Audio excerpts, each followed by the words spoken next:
The sound of breaking glass shattered the silence of the moonlit night as Scarlett Nichols made her desperate escape from the third-story window of Madame Beaumont's establishment. The 22-year-old woman clung to the makeshift rope of bed linens, her heart pounding against her ribs as she descended into the alley below, leaving behind 6 years of servitude in Denver's most notorious brothel. The cool night air of 1878 brushed against her face, bringing with it the first taste of freedom she'd known since she was 16. Scarlett's hands burned from the friction of the sheets as she lowered herself, praying the knots would hold her weight. Her threadbare travel dress, stolen from a customer's luggage, fluttered around her ankles as she dropped the final few feet to the ground. Denver sprawled before her, a maze of opportunity and danger in equal measure.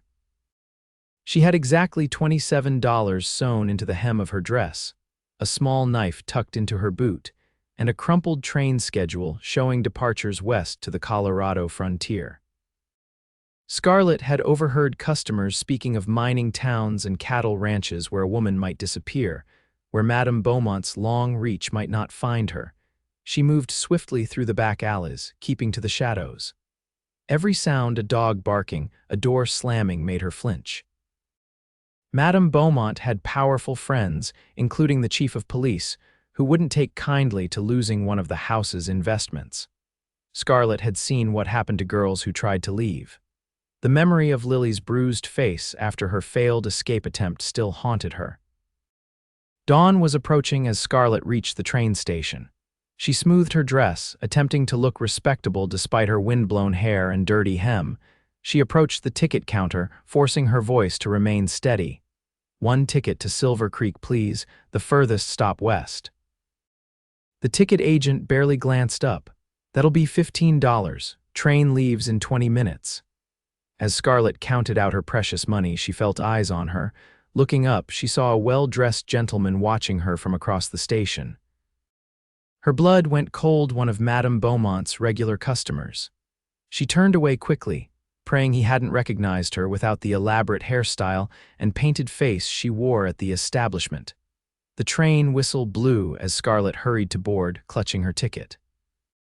She chose a seat at the far end of the car, keeping her face turned toward the window. Only when the train lurched forward, pulling away from the platform, did she allow herself a small breath of relief. Denver and its grim memories began to recede behind her. The clickety-clack of the train wheels provided a steady rhythm as Scarlett watched the city give way to the vast Colorado wilderness. Mountains rose in the distance, majestic against the pale morning sky. She had never been outside Denver, not since the day her drunken father had sold her to Madame Beaumont to cover his gambling debts. First time heading west, Scarlett startled at the gentle voice beside her. An elderly woman had taken the adjacent seat, her kind eyes crinkling at the corners as she smiled. "Yes, madam," Scarlett replied cautiously. "I'm Martha, going to visit my son and his family in Silver Creek. They've got a general store there." The woman studied Scarlett's face. "You're traveling alone. That's brave for a young woman," Scarlett nodded, unsure how much to share. "I'm looking for work. I heard there might be opportunities in the frontier towns." Martha nodded sagely. "Oh, there's plenty of work, especially for women willing to cook or clean or teach. Silver Creek's growing fast since they found silver in the hills. Not as wild as it was 5 years ago, but still rough around the edges." For the next several hours, Martha shared stories of frontier life while Scarlett listened, absorbing every detail that might help her blend in. She learned that Silver Creek had grown from a tent settlement to a proper town with a church, school, and sheriff's office. The mines employed most men, while ranching dominated the surrounding countryside. "If you need work right away," Martha offered, "my son Thomas might hire you at the store. He's always complaining about needing help." Scarlett felt a flicker of hope. Working in a general store would be respectable work, something she hadn't known in years. The train journey stretched through the day, the landscape growing more rugged and wild.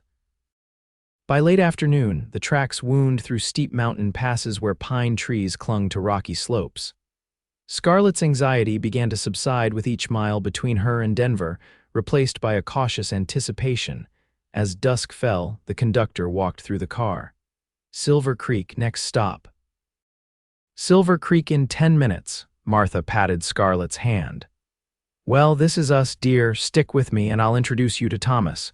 The train slowed, steam hissing as it pulled into a small wooden station. Through the window, Scarlett could see a main street lined with wooden buildings, some boasting false fronts that made them appear grander than they were. Horses were hitched outside establishments, and oil lamps glowed in windows against the gathering darkness. "Welcome to Silver Creek," Martha said, gathering her things.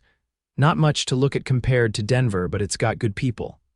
Scarlett followed Martha onto the platform, her legs stiff from the journey.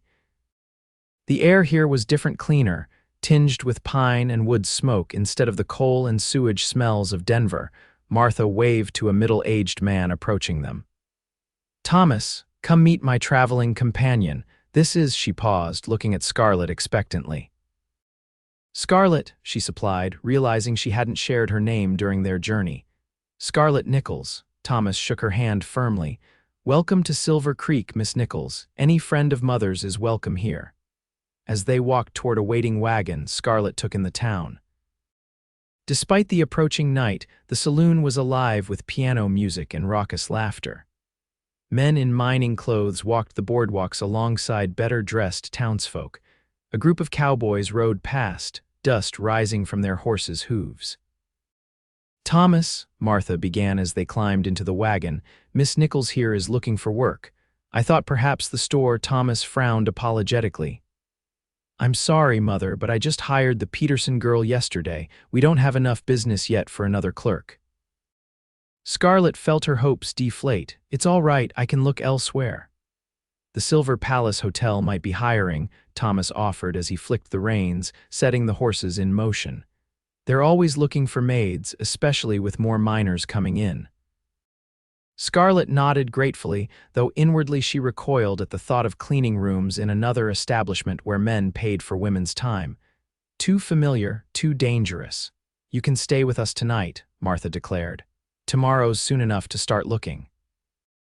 The Anderson home stood behind their general store, a modest 2-story structure with a small garden out back. Thomas's wife, Ellen, greeted them warmly, ushering Scarlett to a small guest room. It was simple but clean, with a real bed and privacy luxuries Scarlett hadn't enjoyed in years. That night, lying in bed, she heard the distant sounds of the town, occasional shouts, the whinny of horses, a gunshot that might have been celebration or conflict. Silver Creek wasn't Denver, but it had dangers of its own. Scarlett clutched her small knife beneath her pillow and eventually drifted into an uneasy sleep. Morning brought sunshine streaming through lace curtains. Scarlett rose early, washing her face in the basin provided and doing her best to smooth her travel-worn dress. She'd need to find work, and soon if she hoped to remain independent. Over a breakfast of biscuits and coffee, Ellen Anderson offered suggestions.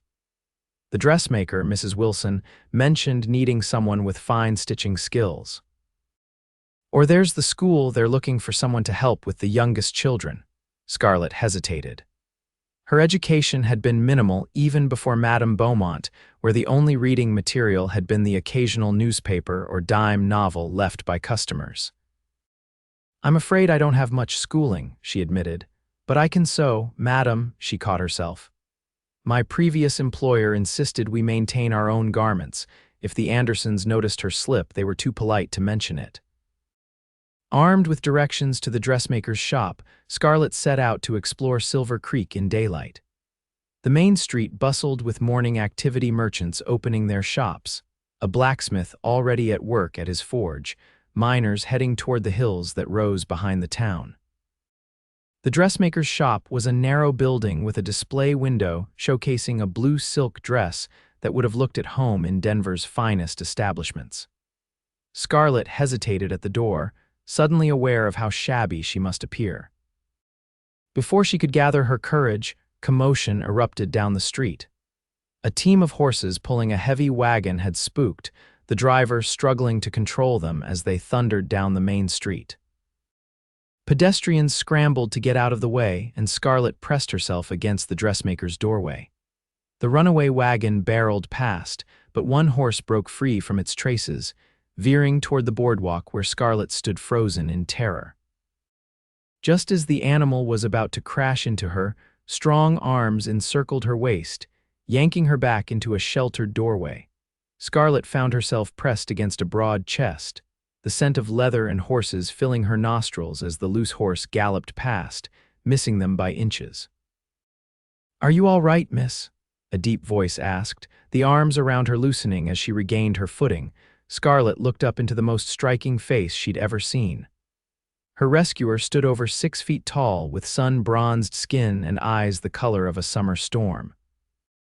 Dark hair curled from beneath a wide-brimmed hat, and a day's stubble shadowed his strong jaw. Yes, thank you," she managed, stepping back quickly, unaccustomed to being touched without expectation or transaction. He tipped his hat, revealing a small, almost imperceptible scar at his temple. "Quinn Lawson, foreman at the Double Creek Ranch." He glanced at the chaos in the street where men were now corralling the runaway horse. "Looks like Perkins can't control his team again, 3rd time this month." "I'm Scarlett Nichols," she offered, finding her voice. "I just arrived yesterday." Quinn's eyes, a remarkable gray-blue, assessed her with open curiosity. "Welcome to Silver Creek, Miss Nichols. Not the friendliest greeting from our town, I apologize." Something about his direct gaze made Scarlett uncomfortable, not from fear, but from a strange, fluttering sensation in her stomach. She was used to men looking at her as an object, a commodity. Quinn Lawson looked at her as a person. "I should go," she said quickly. "I was about to inquire about work at the dressmaker's." Quinn nodded. "Mrs. Wilson is fair but expects perfection. Good luck to you." He tipped his hat again and strode into the street, moving to help with the still agitated horses. Scarlett watched him go, admiring the confidence in his movements. Cowboys were common customers at Madame Beaumont's, but they were usually drunk and boisterous.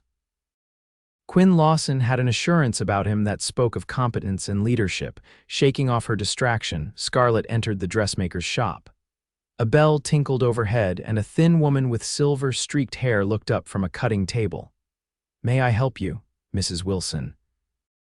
"I'm Scarlett Nichols. I heard you might need assistance with sewing." The woman studied her through spectacles that magnified her sharp eyes. "Can you work a running stitch that doesn't show on fine silk? Can you set a sleeve without puckering?" "Yes, madam," Scarlett replied with more confidence than she felt.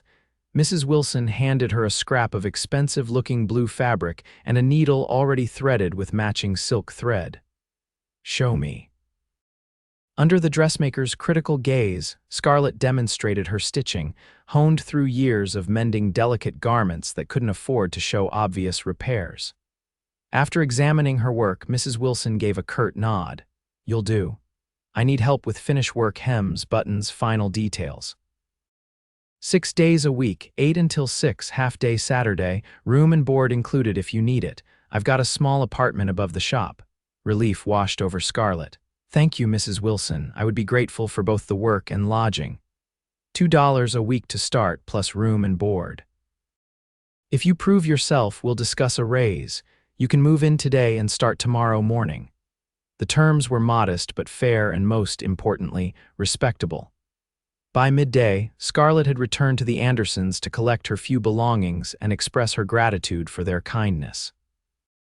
By afternoon, she was settled in a small but clean room above the dress shop, with a narrow bed, a washstand, and a window overlooking the back garden.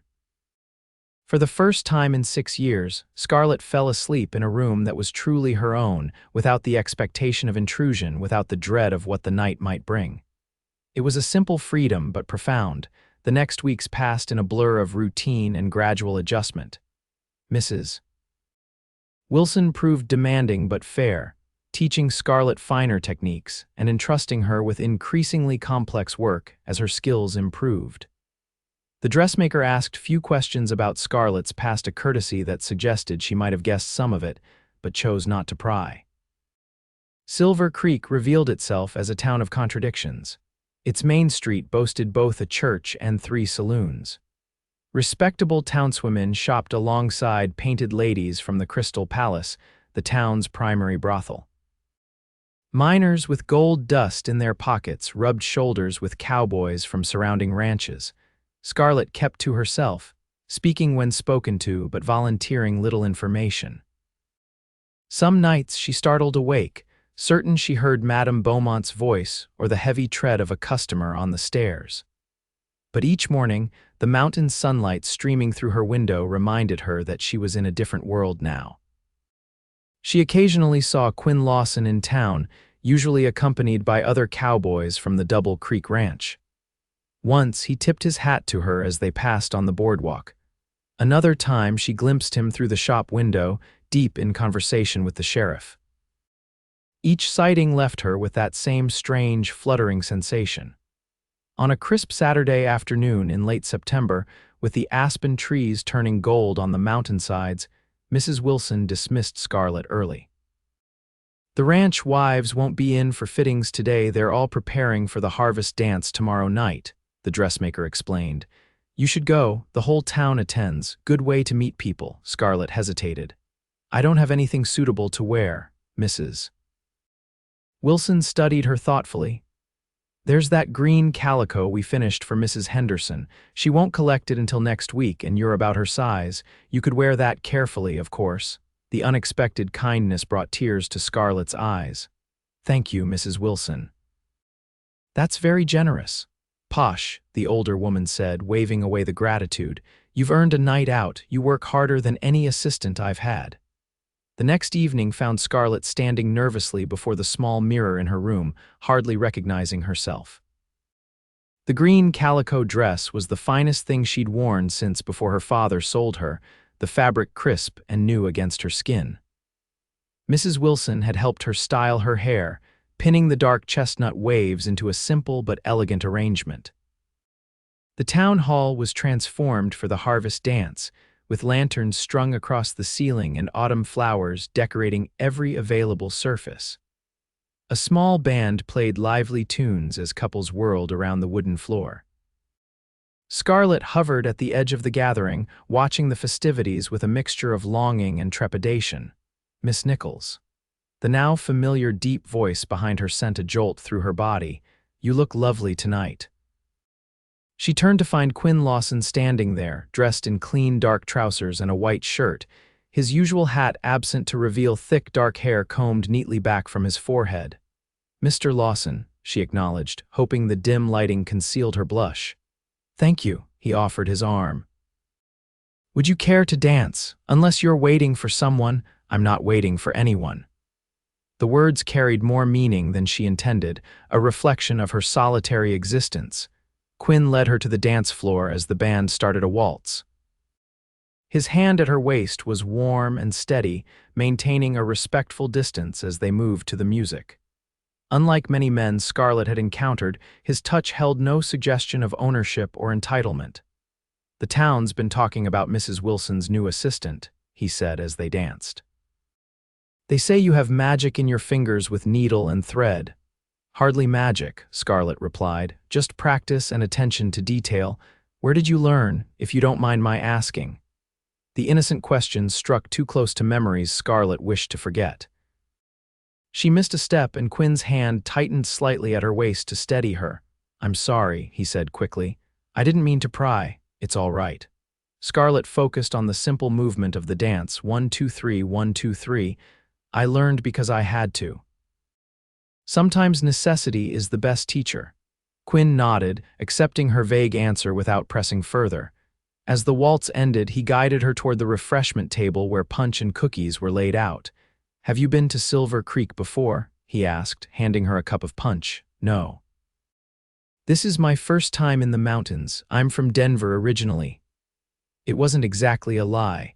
"And what brought you to our little corner of Colorado?" Scarlett took a sip of punch to buy time, unsure how to answer. Before she could formulate a response, a commotion near the door drew everyone's attention. 3 men stumbled in, clearly having visited the saloon before the dance. They were rough-looking, with the hardened faces of career miners or drifters. The tallest one, sporting a tangled red beard, swept his gaze around the room until it landed on Scarlett. A flash of recognition crossed his face, followed by a leering grin that turned her blood to ice. Well, look what we have here, he announced loudly, nudging his companions. Denver's finest, all the way out in Silver Creek. Quinn glanced at Scarlett, noting her suddenly pale face. Friends of yours? No, she whispered, setting down her punch with trembling hands. I need to leave. The red-bearded man was pushing through the crowd toward them. Hey, Rosie. Or whatever name you're using now. Fancy meeting you here. Last saw you at Madame Beaumont's, didn't I, boys? A horrified murmur rippled through the nearby dancers. Scarlett felt the weight of dozens of stares, the judgment and curiosity in their eyes. Her carefully constructed new life was crumbling around her. Excuse me, she said to Quinn, unable to meet his eyes. Without waiting for a response, she turned and fled toward the back exit, pushing past concerned onlookers.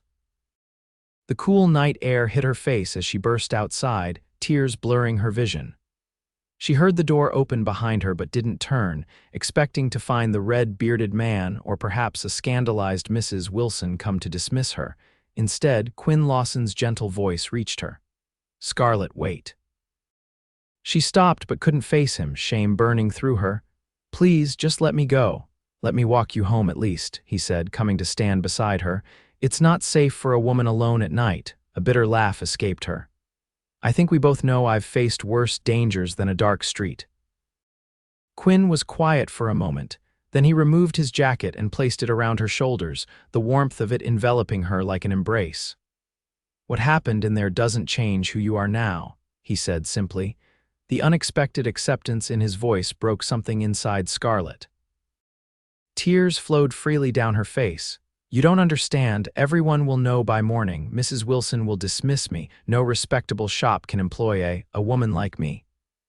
You underestimate people here, Quinn replied, and you certainly underestimate Hannah Wilson. She was a dance hall girl in Leadville before she married Wilson and learned dressmaking. She knows something about second chances. Scarlett looked up at him in surprise, searching his face for judgment or disgust and finding none. Why aren't you looking at me differently? Quinn's expression remained steady. Because I don't believe people should be defined by circumstances they didn't choose or by the past they're trying to leave behind. You don't know what I've done. I know what was done to you, he corrected gently. There's a difference. They walked in silence through the quiet streets, the sounds of the dance fading behind them. When they reached the dressmaker's shop, Scarlett reluctantly removed his jacket. Thank you, she said, her voice small in the darkness, for your kindness. Quinn accepted his jacket but made no move to leave. Scarlett, he said hesitantly, the Double Creek Ranch needs someone to manage the household. Cook, clean, mend for the hands. It pays better than the dressmakers with private quarters in the main house if things become uncomfortable for you here. The position is yours. The unexpected offer stole her breath. Why would you do that for me? In the moonlight, his eyes were earnest. Because everyone deserves the chance to rewrite their story, including you. As Scarlett climbed the stairs to her room that night, her mind whirled with conflicting emotions. Shame and fear battled with the surprising warmth kindled by Quinn's acceptance. Sleep eluded her as she imagined the whispers that would follow her through town the next day, the doors that would close in her face. By dawn, Scarlett had made a decision. She packed her meager belongings, wrote a note of apology to Mrs. Wilson, and left the payment for the green calico dress she still wore. Then she slipped downstairs and out the back door of the shop, heading for the livery stable where she could hire transportation to the Double Creek Ranch. The stable boy was just opening up when she arrived. He eyed her curiously but asked no questions as she requested a ride to the ranch. That'll be 50 cents, he said, hitching up a small buggy. It's about 5 miles southwest of town. As they drove through the awakening town, Scarlett kept her head down, avoiding the gaze of early risers. The buggy passed the town hall where her humiliation had unfolded just hours before, then continued beyond the outskirts of Silver Creek.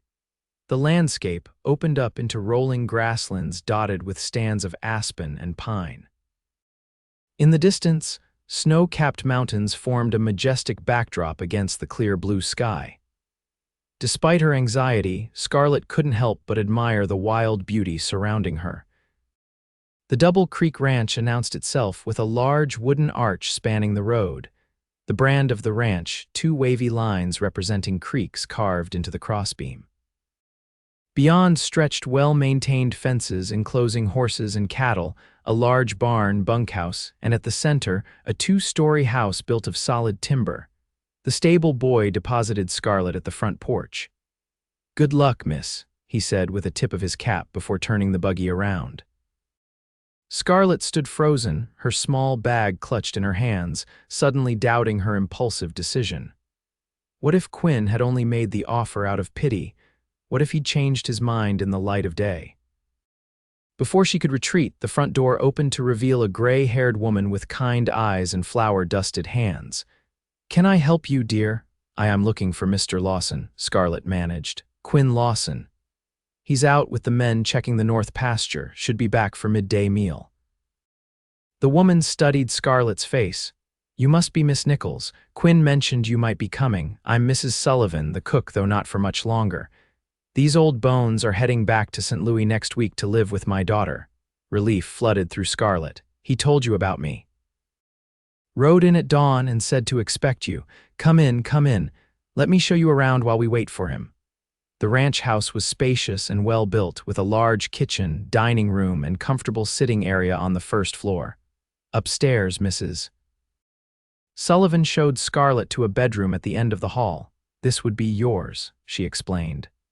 "Quinn's room is downstairs. He had it built as an addition last year. The other upstairs rooms are for guests, though we don't get many. Mostly it's just Quinn and old Mr. Lawson, though he's in Denver most of the year now. Mr. Lawson's father, uncle actually, Silas Lawson owns the ranch, but he's getting on in years. Quinn runs everything now." Mrs. Sullivan patted the quilt on the bed. "It's a good place, Miss Nichols. Quiet, respectable. The Cowboys stay in the bunkhouse, and they know to mind their manners with women in the main house." The tour continued to the vegetable garden, smokehouse, and root cellar. Mrs. Sullivan explained the rhythm of ranch life: breakfast at dawn for the hands, dinner at noon, supper after work. The cook was responsible for all meals, as well as keeping the main house in order and mending clothes for the dozen or so cowboys employed at Double Creek. "It's work, to be sure," Mrs. Sullivan admitted, "but not as hard as you might think. The men clean up after themselves better than most, and Quinn makes sure nobody takes advantage."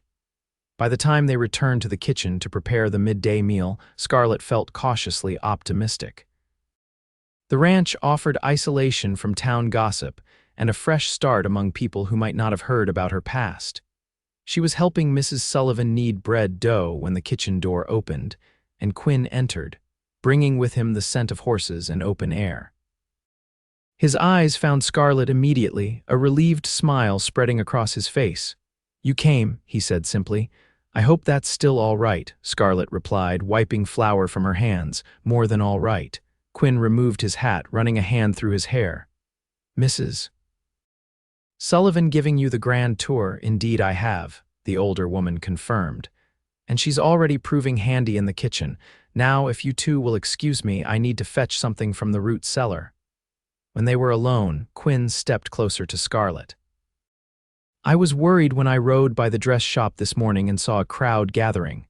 Word travels fast in small towns." "What were they saying?" Scarlett asked, dreading the answer. "Doesn't matter. What matters is that you're safe here." His gaze was steady, reassuring. "The position is yours for as long as you want it. The pay is $30 a month plus room and board." It was generous, far more than she'd earned at the dress shop. "Thank you, Quinn. I don't know how to repay your kindness. Just do the job, that's all I ask." He hesitated, then added, "And perhaps trust that not everyone will judge you for a past you didn't choose." The next days saw Scarlett settling into ranch life. Mrs. Sullivan proved a patient teacher, showing her the recipes favored by the cowboys and the best methods for managing the large household. The work was demanding but satisfying in its simplicity and purpose. The ranch hands treated her with respectful distance, tipping their hats when they came for meals but otherwise giving her space. If they'd heard rumors from town, they showed no sign of it. Quinn had evidently set the tone for how she was to be treated, and his men followed his lead. Quinn himself was often gone from dawn until dusk, returning tired but always taking time to ask about her day. Sometimes he lingered after supper, sharing stories of ranch life or telling her about the books he read during the quiet winter months. Scarlett found herself looking forward to these conversations, to the way his eyes crinkled when he smiled, to the thoughtful way he considered her opinions. When Mrs. Sullivan departed for St. Louis, Scarlett assumed full responsibilities for the household. Her days developed a comfortable rhythm, rising before dawn to start breakfast, managing the house through the morning, preparing the substantial midday meal, then handling mending and other tasks in the afternoon before supper. October brought the cattle drive when most of the hands left to move the herd to market in Denver. The ranch grew quieter, with only Quinn, the elderly foreman named Hank, and two younger cowboys remaining behind. The reduced numbers meant less cooking but more time with Quinn, who took the opportunity to repair buildings and prepare for winter. One crisp afternoon, Scarlett was hanging laundry in the yard when Quinn approached, leading two saddled horses. "Have you ever ridden?" he asked. Scarlett shook her head, never had the opportunity. "Would you like to learn? It's a perfect day for it, and these chores can wait." The invitation surprised her. "I shouldn't neglect my duties. Consider it part of your education," Quinn countered with a smile. "Every person in ranch country should know how to ride. Besides, there's something I want to show you." Curiosity overcame her hesitation. Quinn helped her mount a gentle mare named Daisy, then patiently demonstrated how to hold the reins and sit properly in the saddle. His hands were warm through the fabric of her dress as he adjusted her posture, and Scarlett found herself distracted by his proximity. "Relax," he advised, his voice close to her ear. "Daisy can sense if you're nervous. Just move with her like you're dancing together." They started slowly, walking the horses around the yard until Scarlett grew more comfortable. Quinn proved an excellent teacher, encouraging without pressuring, correcting without criticizing. By the time they set out across the pasture, Scarlett felt a growing confidence in her abilities. Quinn led them along a creek that wound through the property, the water sparkling in the afternoon sunlight. Aspen trees in full autumn glory created patches of gold against the evergreens. They rode for nearly an hour, gradually climbing into the foothills until Quinn indicated a path leading into a small, hidden valley. "This is what I wanted you to see," he said as they emerged from the trees. Scarlett gasped at the view. The valley was a natural bowl cradled between hills, with a small lake at its center reflecting the blue sky and surrounding peaks.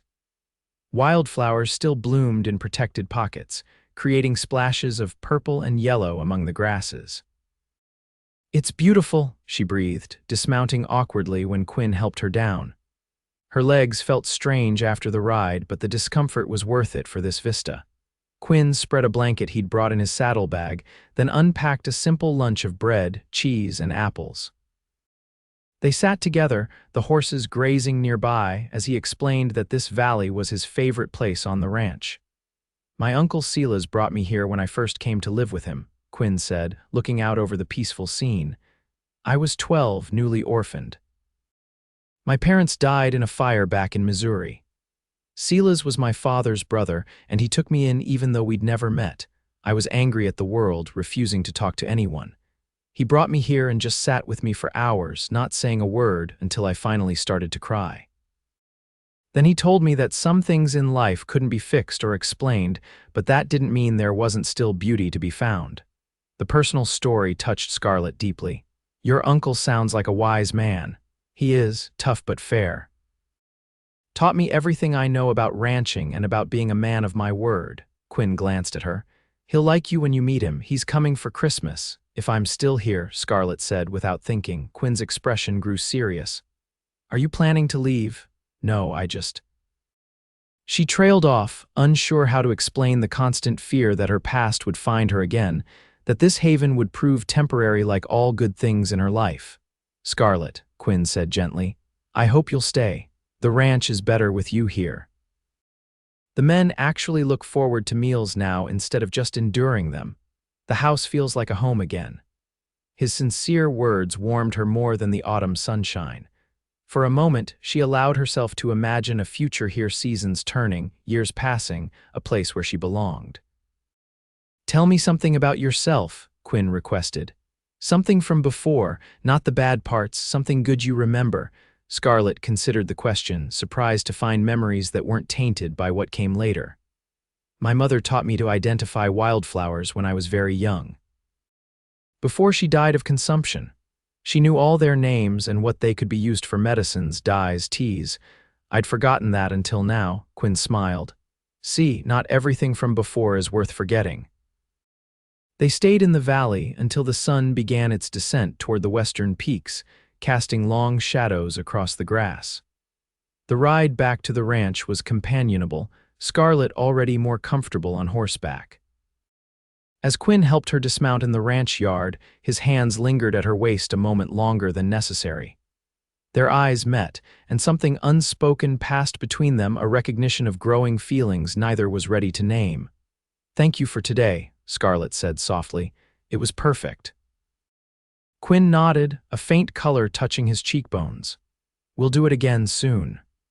That night, Scarlett lay awake thinking about Quinn Lawson, his kindness, his integrity, the way he looked at her as if seeing something valuable that others had missed. For the first time since her escape from Denver, she allowed herself to consider the possibility of more than just survival. Perhaps, just perhaps, there could be happiness too. November brought the first snowfall, transforming the landscape into a glistening white wonderland. Ranch work slowed with the season, the remaining hands focusing on caring for the animals and repairing equipment for spring. The cattle drive party returned, bringing news from Denver and supplies for winter. One of the returning cowboys, a young man named Dusty, pulled Scarlett aside after breakfast one morning. "Miss Nichols," he said hesitantly, "I thought you should know. While we were in Denver, some of the boys visited that fancy brothel on Larimer Street. There was a woman there asking questions about a girl who'd run away. Described someone who sounds a lot like you, offering a reward for information." Cold fear gripped Scarlett's heart. "Did anyone say anything about me?" Dusty shook his head firmly. "No, madam. Quinn's been good to us and you've been good to us too. Nobody's betraying that trust, but I thought you should know she's looking." "Thank you, Dusty," Scarlett whispered. "I appreciate the warning." The news shattered her growing sense of security. Madame Beaumont hadn't forgotten her, hadn't given up the search. The madam's reach was long, her resources considerable. It was only a matter of time before someone connected Scarlett Nichols of Double Creek Ranch with the missing girl from the Denver brothel. That evening, after the men had retired to the bunkhouse, Scarlett sat alone in the kitchen, planning her next escape. She would need to go further this time, perhaps California or Oregon. Somewhere Madame Beaumont's network couldn't reach. She was so absorbed in her thoughts that she didn't hear Quinn enter until he spoke. "Something's troubling you," Scarlett startled, then sighed. "Dusty told me about Denver, about someone looking for me." Quinn sat across from her at the kitchen table, his face grave. "He told me too. I was wondering when you'd mention it." "I need to leave," Scarlett said, the words painful but necessary. "As long as I stay in one place, I'm putting everyone at risk. Madame Beaumont has friends in law enforcement. She could claim I stole from her, have me arrested." "Did you?" Quinn asked. "Steal from her? Only myself," Scarlett replied bitterly. "She considered me her property. In her ledger, I still owed her for room and board, for the clothes I wore, for the doctor when customers were too rough." Quinn's jaw tightened at her words, but his voice remained steady. "You're not leaving, Scarlett. Not unless you truly want to go. I won't let anyone take you back to that life. You don't understand what she's capable of." "I understand enough." Quinn reached across the table, covering her hand with his. "This ranch is 2 days' hard ride from Denver. We're isolated, especially in winter. My men are loyal, and I have enough influence with the county sheriff that no trumped-up charges would stick." His confidence should have been reassuring, but Scarlett knew all too well how money and power worked.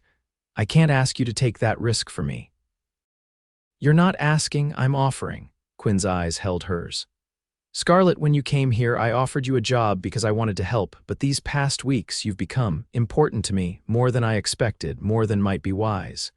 The confession hung in the air between them. Scarlett's heart raced.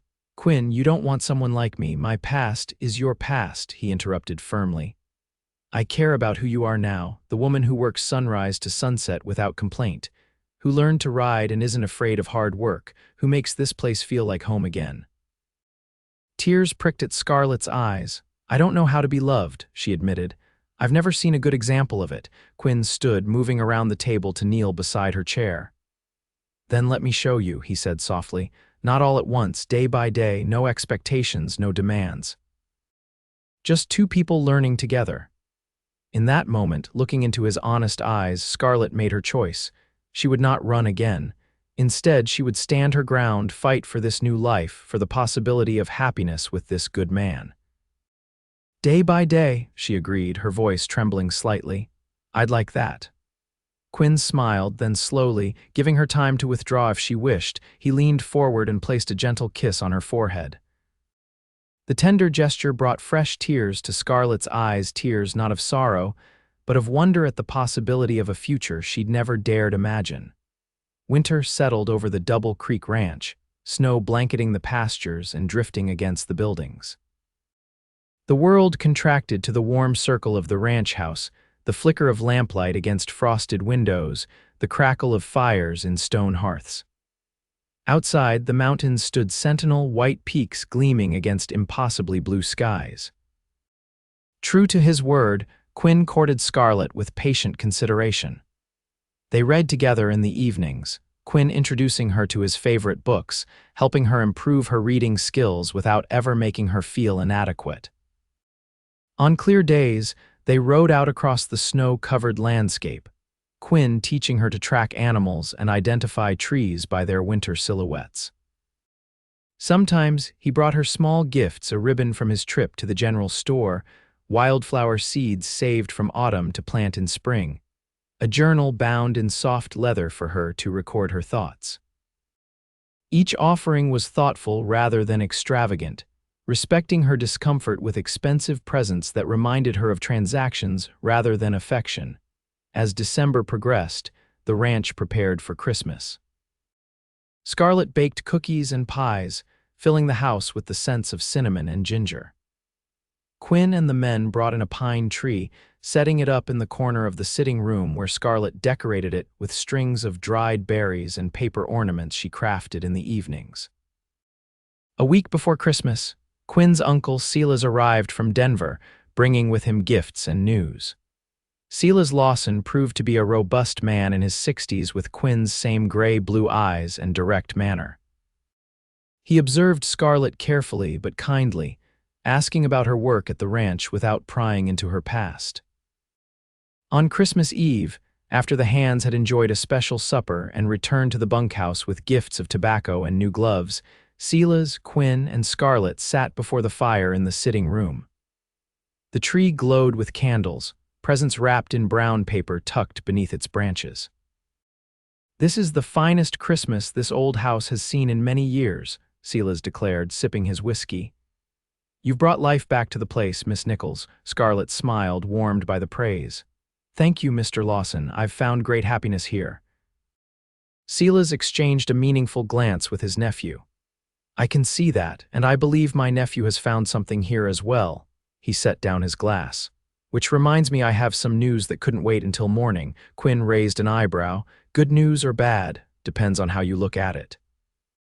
Silas reached into his coat pocket, withdrawing an official-looking document. "While in Denver, I was approached by a police detective named Marshall. Seems he's been investigating a brothel run by a Madame Beaumont. The establishment was raided last week, the madam arrested for multiple violations including holding women against their will and corruption of minors." Scarlett gasped, her hand flying to her mouth. "Arrested? Truly?" Silas nodded grimly. "Indeed. They found ledgers with detailed accounts girls purchased from families, debts manipulated to keep them enslaved. The case has caused quite a scandal, especially as several prominent men in Denver were implicated." "What does this have to do with us?" Quinn asked, though his intent gaze on Scarlett suggested he already suspected. Detective Marshall is seeking witnesses, former employees who might testify. Silas turned to Scarlett. Your name was in those ledgers, Miss Nichols. Or rather, the name Rose was with a notation about escape and a physical description matching yours. Scarlett's hands trembled in her lap. They want me to go back to Denver, to testify. They're asking, not demanding, Silas clarified. But your testimony could help ensure Madame Beaumont faces the fullest penalties. It could also help the other girls still trapped there. The room fell silent except for the crackling of the fire. Quinn moved to sit beside Scarlett on the sofa, not touching her but offering his presence as support. You don't have to decide tonight, he said softly. Or at all. This is your choice, Scarlett. No one will force you. Scarlett stared into the flames, thoughts racing. The idea of returning to Denver terrified her, of facing Madame Beaumont across a courtroom, of having her past exposed to public scrutiny. Yet the thought of other girls suffering as she had when she might help free them weighed heavily on her conscience. If I went, she said slowly, would I have to stay in Denver? No, Silas answered firmly. You would give your testimony and return here. I have friends in the territorial government who would ensure your protection. And I would go with you, Quinn added, his voice leaving no room for argument. You wouldn't face this alone, Scarlett, not for a single moment. His unwavering support gave her courage. Scarlett thought of the frightened girl she'd been 6 months ago, climbing down bed sheets in the dark. She thought of the women still trapped in that house of despair, believing they had no way out. I'll testify, she decided. Those women deserve a chance at freedom too. Quinn's hand found hers, squeezing gently. The pride in his eyes was worth any risk she might face. We'll leave after New Year's, Silas said, rising. Now I believe I'll retire and leave you young people to enjoy the evening. Merry Christmas to you both. When Silas had gone upstairs, Quinn turned to face Scarlett fully. Are you certain about this? No one would think less of you for wanting to leave the past buried, Scarlett nodded. I'm certain, afraid, but certain. She managed a small smile. You've taught me that freedom isn't just about escape. Sometimes it's about facing what frightens you and finding your strength. Quinn's expression softened. You've always been strong, Scarlett. From the moment you climbed out that window in Denver, you've shown more courage than most men I know. In the soft glow of the Christmas candles, something shifted between them. Quinn's hand reached up to gently touch her cheek, his fingers warm against her skin. I love you, Scarlett Nichols, he said simply. I know it might be too soon or unwelcome, but I need you to know, whatever happens in Denver, whatever you decide after, my feelings won't change. The declaration took her breath away. In her former life, men had spoken of desire, of possession, but never of love, not with this quiet certainty, this respect that asked for nothing in return. I love you too, she whispered, the words new and precious on her tongue.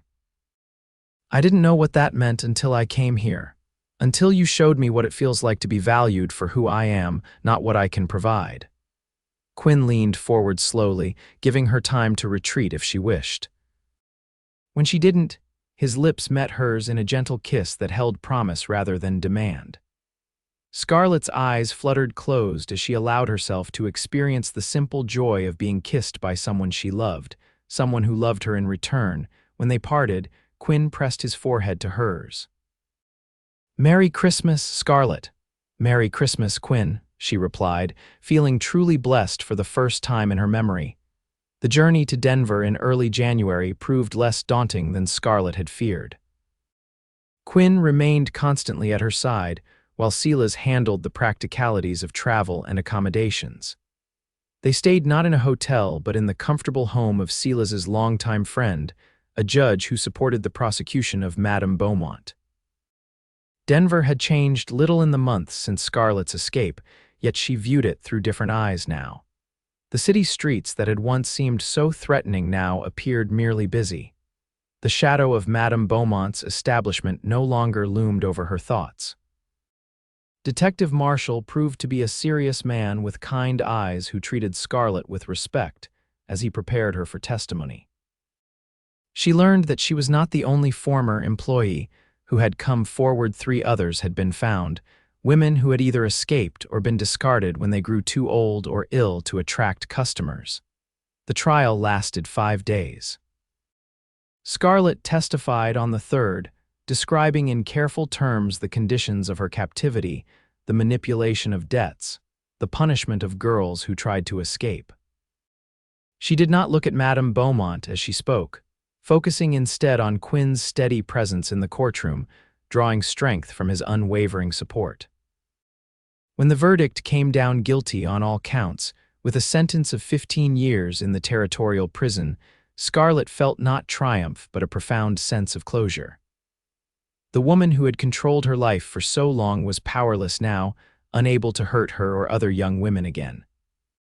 As they prepared to leave Denver, Detective Marshall approached Scarlett with an unexpected question. "Miss Nichols, we found this among Madame Beaumont's possessions," he said, holding out a small locket on a silver chain. "According to her records, it was taken from you when you arrived at her establishment. I thought you might want it back."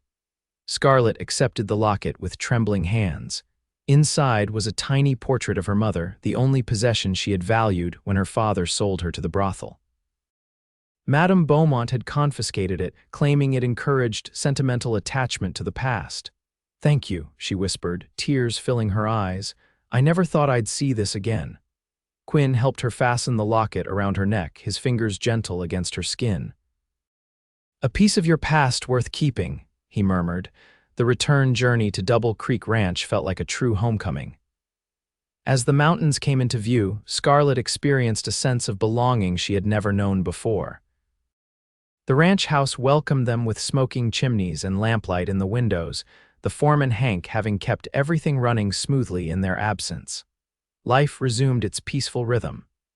Winter gradually yielded to spring, snow melting to reveal tender green shoots pushing through the soil. Scarlett planted her wildflower seeds in boxes on the porch, watching with delight as they sprouted and grew. One evening in late April, Quinn suggested a ride to check the south pasture fence line. Scarlett readily agreed, having grown to love their excursions together. The air was sweet with new growth as they rode side by side, the horses picking their way through meadows dotted with early blooms. Instead of turning toward the south pasture, however, Quinn led them to the hidden valley he had shown her in autumn. Now transformed by spring, it was even more beautiful, the small lake reflecting puffy white clouds, wildflowers creating carpets of color among the new grass. They dismounted near the lake shore, and Quinn spread a blanket just as he had done on their first visit. This time, however, he seemed uncharacteristically nervous, running a hand through his hair repeatedly as they sat. "Quinn, is something wrong?" Scarlett asked, concerned by his unusual demeanor. He shook his head, a small smile playing at his lips. "Not wrong, just important." He took her hand in his. "Scarlett, these past months have been the happiest of my life. You've brought joy and warmth to the ranch, but more importantly, to my heart." Understanding dawned as Quinn reached into his pocket and withdrew a small velvet box. Scarlett's breath caught in her throat. "I know your past makes you cautious about belonging to anyone," he continued carefully. "And I want you to know that's not what I'm asking. I don't want to own you or control you. I want to build a life with you as equals, as partners who choose each other freely every day." He opened the box to reveal a simple gold ring set with a small, perfect diamond. "Scarlett Nichols, would you do me the honor of becoming my wife? Not because you need protection or security, but because we love each other and are better together than apart."